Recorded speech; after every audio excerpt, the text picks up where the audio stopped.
विष्णु ने अपने समाज के बाहर शादी की थी, इसलिए उसे गांव से दूर रहने की सजा मिली थी। विष्णु अपर्णा अपनी बेटी पल्लवी के साथ खाड़ी के पास रहते थे। रोज सवेरे विष्णु मजदूरी के लिए दूसरे गांव निकल जाया करता। रास्ते में वो पल्लवी को उसके स्कूल छोड़ता था। यहाँ घर में अपर्णा अकेली रहती थी। घर का सारा काम करने के बाद भी उसके पास समय बचता था, इसलिए वो खाड़ी से मछलियाँ पकड़ती। रोज मछलियाँ पकड़ पकड़ कर अपर्णा इस काम में माहिर हो चुकी थी। अब वो अपने हाथ से ही मछलियाँ पकड़ सकती थी। ये हुई ना बात, आज तो मछली फ्राई बनाऊंगी। जो भी मछली अपर्णा खाड़ी में पकड़ती थी, उसे वो घर ले जाकर साफ करके पकाया करती थी। खुशबू तो बहुत अच्छी आ रही है, उम्मीद है स्वाद भी अच्छा ही होगा। शाम को जब विष्णु और पल्लवी घर लौटते थे, तो अपर्णा उन्हें खाने के साथ साथ मछली भी देती थी। चक्कर बताइए, आज कैसी बनी है? अम्मी, इसमें चखना क्या है? आपने बनाई है तो जायकेदार ही होगी। अच्छा, ऐसी बात है?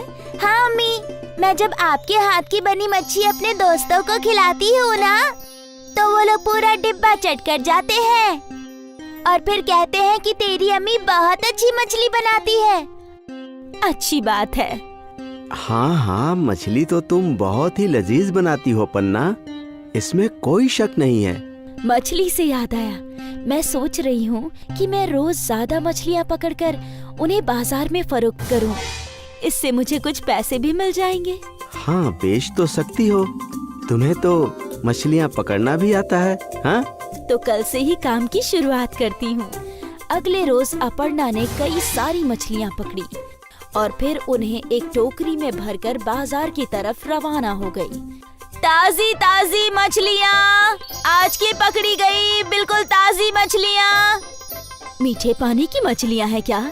नहीं दीदी, खारे पानी की मछलियाँ हैं, खाड़ी की। नहीं नहीं, मुझे नहीं चाहिए। कई लोग अपर्णा के पास मछलियाँ देखने आए, लेकिन बहुत ही कम लोगों ने मछलियाँ खरीदी। ये देखकर अपर्णा गमगीन हो गई। कोई बात नहीं, आज का पहला दिन है, हो सकता है कि कुछ दिनों में मछलियों की फरोख्त अच्छी हो। अपर्णा ने खुद को दिलासा दिया और टोकरी लेकर घर की जानिब चल पड़ी।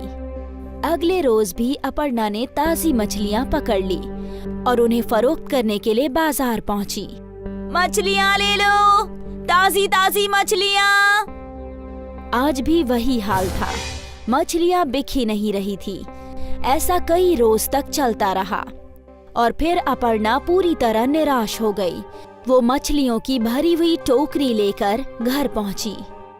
उदास होकर उसने खाना बनाया। विष्णु जब घर लौटा तो वो समझ चुका था कि उसकी बीवी का मूड खराब है। क्या बात है अपर्णा? कि मछलियाँ फरोख्त करके कुछ पैसे कमाऊंगी, पर मेरी मछलियाँ तो कोई खरीदता ही नहीं। अरे, मछलियों की बजाय अगर तुम अपना मछली भात बेचती तो सब खरीदते। आप भी ना मेरा मजाक उड़ा रहे हैं। अरे नहीं नहीं, मैं तुम्हारा मजाक क्यों उड़ाऊंगा, मैं तो हकीकत बता रहा हूँ। तुम जायकेदार मछली भात बनाती हो और मछलियाँ खुद ही पकड़ती हो, तो तुम कीमत भी कम रख सकती हो। एक बार सोच कर देखो। विष्णु ये बात बोलकर घर के बाहर चला गया और अपर्णा इस बात के बारे में सोचने लगी। सभी लोग मेरी मछली भात की तारीफ करते हैं, तो मैं एक बार कोशिश करके देख ही सकती हूँ। मुझे तो वैसे भी पैसे ही कमाने हैं, मछली से कमाऊं या फिर मछली भात से, क्या फर्क पड़ता है। अब अपर्णा के चेहरे पर मुस्कान आ गई और वो एक और कोशिश करने के लिए तैयार थी। अगले दिन अपर्णा ने ताजी मछलियाँ पकड़ ली और फिर उन मछलियों को पकाया। जब सब कुछ तैयार हो गया तो अपर्णा ने एक डिब्बे में मछली और दूसरे डिब्बे में भात भर लिया और वो झोला लेकर घर से बाहर निकल गई। अपर्णा बाजार पहुंची। मछली भात, बस 25 रुपए में मछली भात। मछली भात सुनते ही खरीदार खींचे चले आए। ताजा मछली है ना? हाँ, आज सुबह ही पकाई है। ठीक है, मुझे 1 प्लेट दे दो। अपर्णा ने उस आदमी को 1 प्लेट मछली भात दे दी। वो आदमी वहीं खड़े रहकर खाने लगा। उसकी मछली की खुशबू फैलने लगी और कई और ग्राहक अपर्णा के पास आए। मुझे भी 1 प्लेट देना। जी। जैसे जैसे ग्राहक आते जा रहे थे, अपर्णा सभी को मछली भात देती जा रही थी। वो खुश थी। हर प्लेट के उसे 25 रुपए मिल रहे थे और थोड़ी देर में ही उसका सारा मछली भात खत्म हो गया और वो अपने घर की जानिब चल पड़ी। शाम को जब विष्णु घर आया तो अपर्णा ने विष्णु के सामने जलेबी रख दी। जलेबी? अरे ये किस खुशी में? आप खाइए तो बताती हूँ। वो लोग जलेबी खा रहे थे और अपर्णा ने उन लोगों को आज का किस्सा सुनाया। मैं कहता था ना कि तुम्हारा मछली भात बहुत बिकेगा। अब लाओ, मुझे भी मछली भात खिलाओ। अरे रे, वो तो सारा खत्म हो गया। क्या? और उस रोज से अपर्णा की मछली भात का कारोबार चल पड़ा। लोग इंतजार करते थे कि कब अपर्णा बाजार आएगी। अरे वो देखो, मछली भात वाली आ गई।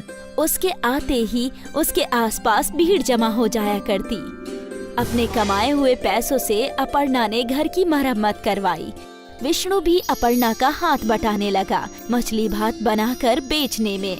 विष्णु ने मजदूरी करनी छोड़ दी। मियाँ बीवी मिलकर मछली भात बेचने लगे।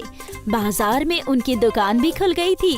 मछली भात का कारोबार चल पड़ा और थोड़ी ही दिनों में पूरे गांव में अपर्णा मछली भात वाली मशहूर हो गई। उसका पूरा परिवार इसी काम में उसका हाथ बटाने लगा।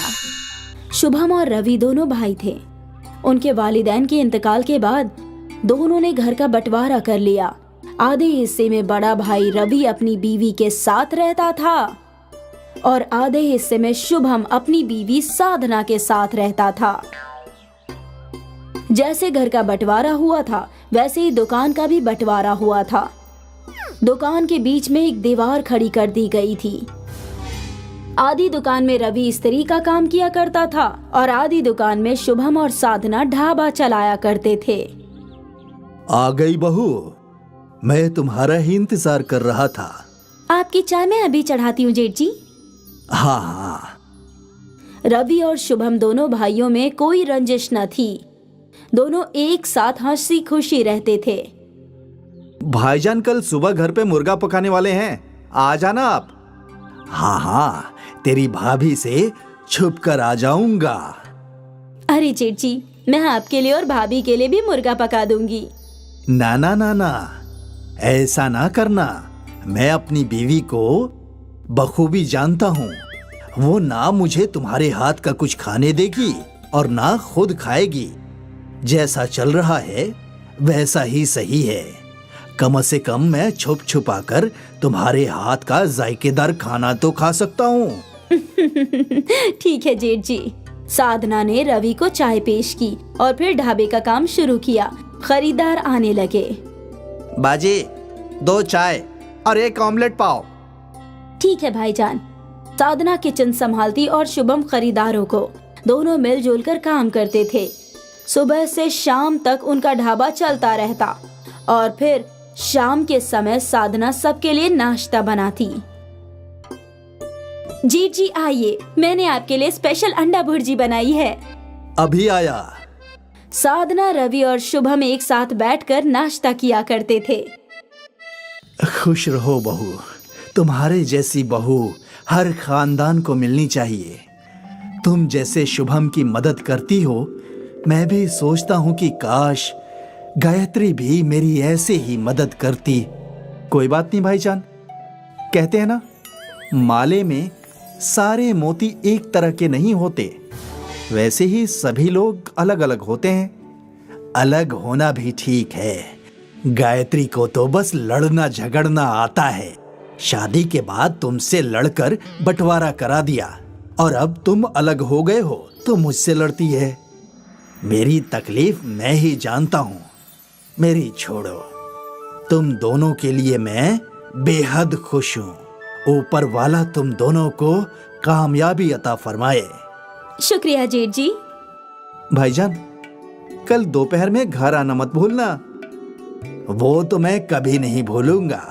साधना के हाथ का पकाया जायकेदार मुर्गा कैसे छोड़ सकता हूँ। अगली दोपहर अपनी बीवी से छुपते छुपाते रवि शुभम के घर आया। अरे बहू, जल्दी खाना लगाओ। गायत्री को झूठ बोलकर निकला हूँ कि दोस्त के घर खाना खाने जा रहा हूँ। अभी पेश करती हूँ जेठ जी। साधना ने तीनों के लिए खाना पेश किया और फिर तीनों ने मिलकर हंसी मजाक करते हुए नोश फरमाया। ऐसे ही तीनों एक साथ खुश रहा करते थे। एक रोज शुभम शहर से सामान लाने जा रहा था। भाईजान, मैं शहर से सामान खरीदने जा रहा हूँ। आप जरा साधना का ख्याल रखना। ये भी कोई कहने की बात है। रुको, 10 मिनट में काम खत्म करके वहीं चला जाता हूँ। इसकी कोई जरूरत नहीं है, साधना तन्हा संभाल लेगी भाईजान। हाँ, मुझे इल्म है, लेकिन मैं भी उसकी मदद करना चाहता हूँ। तू जा, हम देख लेंगे। ठीक है भाईजान। शुभम चला गया और फिर रवि अपनी दुकान छोड़कर ढाबे में काम करने चला गया। रवि कस्टमर्स की प्लेट उठाने लगा। अरे जेठ जी, रहने दीजिए, मैं करती हूँ। तुम जो कर रही हो वही करो, मैं हूं ना। थोड़ा काम मैं भी कर लूंगा और इसी बहाने तुमसे गुफ्तगू भी हो जाएगी। वो भी है। ढाबे पे कस्टमर्स आते गए और साधना ने रोज की तरह किचन संभाला और रवि ग्राहकों को देखने लगा। सब कुछ सही चल रहा था कि यकायक गैस खत्म हो गई। अरे रे, ये भी अभी होना था। क्या हुआ बहू? जेठ जी, गैस खत्म हो गया है। ग्राहकों का ऑमलेट का ऑर्डर है। अब मैं क्या करूं? लगता है अब ग्राहकों को वापस भेजना होगा। नहीं, ये तो बिल्कुल सही नहीं है। तुम एक काम करो, ऑमलेट बनाने के लिए अंडे मिक्स करो, बाकी तुम मुझ पर छोड़ दो।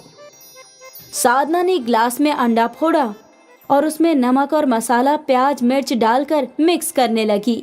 रवि अपने दुकान से एक नई इस्त्री लेकर आया। इस इस्त्री का क्या करेंगे जेठ जी? तुमने वो बिजली से चलने वाला चूल्हा देखा है ना? जैसे वो होते हैं वैसे ही ये इस्त्री है।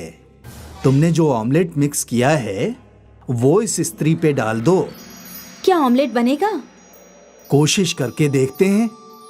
रवि ने इस्त्री की वायर बोर्ड में लगाई और जब इस्त्री गर्म हुई तो साधना ने उल्टी इस्त्री पर अंडे का ऑमलेट घोलकर डाल दिया और वो अंडा पकने लगा। देखा? करीब 2 मिनट में ऑमलेट पक गया। साधना ने ऑमलेट को प्लेट में परोसा और ग्राहक के पास ले गई। अरे, ये कैसा ऑमलेट है? मुसल्लस शक्ल का। ये नया है भाईजान, आप खाकर तो देखिए। उस ग्राहक ने वो ऑमलेट खाया और उसे वो बहुत लजीज लगा। जायका तो बहुत खूब है और शक्ल भी एकदम नया। उसे देखकर दूसरे ग्राहक ने भी उस त्रिकोण ऑमलेट का ऑर्डर दिया। मुझे भी वैसा ही त्रिकोण ऑमलेट चाहिए। मुझे भी। साधना इस्त्री पर त्रिकोण ऑमलेट बनाती गई और ग्राहक चाव से उसे खाते गए। कुछ घंटों बाद शुभम सामान लेकर लौटा तो ढाबे पर लगा मजमा देखकर हैरान रह गया। अरे, ऐसा मजमा क्यों? ये मजमा जेठ जी के इस्त्री वाले ऑमलेट के लिए है। स्त्री वाला ऑमलेट? रवि ने शुभम को इस्त्री वाले ऑमलेट का किस्सा बयां किया। अरे देख, मुसल्लस ऑमलेट खाने के लिए कितना मजमा लग गया है। वाह भाईजान, आपने तो कमाल कर दिया। और फिर तीनों मिलकर ग्राहकों को ऑमलेट देने लगे। त्रिकोण ऑमलेट वाला ढाबा मशहूर हो गया। साधना और शुभम सोशल मीडिया पर वायरल हो गए। एक रोज रवि अपने घर पर नोश फरमा रहा था। तुमने साधना और शुभम की तरक्की के मुतालिक सुना क्या? सिर्फ सुना नहीं, देखा है। उसके ढाबे पे इतना मजमा लगा रहता है ना कि कभी कभी ख्याल आता है कि काश हमारा बंटवारा नहीं हुआ होता, हम दोनों एक साथ कमाते। मेरे पास भी बहुत पैसे होते शुभम की तरह। क्या हम एक मर्तबा शुभम से इसके मुतालिक बात कर सकते हैं? क्या बात करूं? आप कह दीजिए कि दोनों दुकान वापस जोड़कर बड़ा ढाबा खोलते हैं।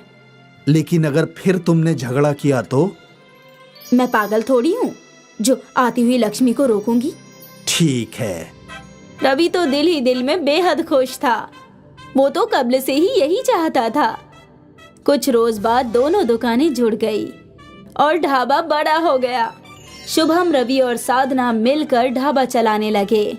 स्त्री वाले ऑमलेट की वजह से न सिर्फ उनकी आमदनी में इजाफा हुआ, बल्कि उनका बिखरा हुआ खानदान भी फिर से एक हो गया।